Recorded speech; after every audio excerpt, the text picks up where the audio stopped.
Good morning, students. You know कि substances in nature, there are substances which are all different.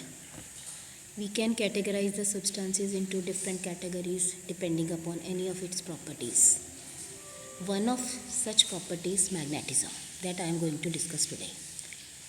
In general, magnetism or magnet, we say it is that which has the property of attracting iron-like objects.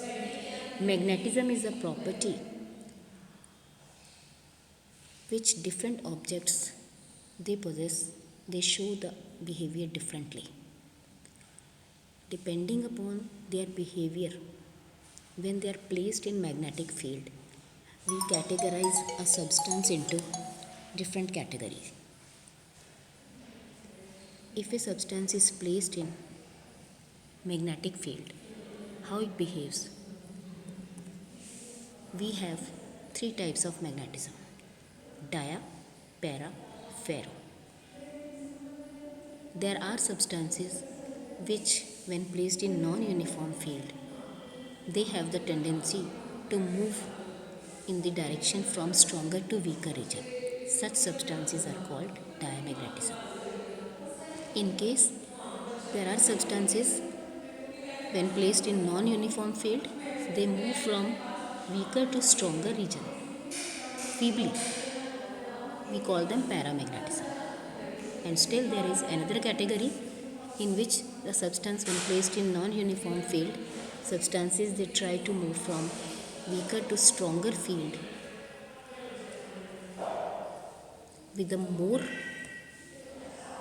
this property to more extent in ferro. Now if we talk of the examples of the substances under diamagnetic category, we have copper, bismuth. They are diamagnetic substances. One more we can add lead, sodium chloride. They are all diamagnetic. As an example for paramagnetic substance, we have sodium, aluminium, nickel sulfate, liquid oxygen, etc. Still, in the third category, there are materials which are called ferromagnetic materials. Main of this, most important of this is iron. We have iron, steel, cobalt, nickel, magnetite, or their alloys. They are all ferromagnetic materials. If we talk of the practical use of such substances, sodium chloride, we use in our daily life, or common salt we call it. Copper, which is paramagnetic, electric wires, they are used over there, and the steel, iron, and for construction purpose, these things are used. So this was just a basic idea about the different type of magnetism. And thank you.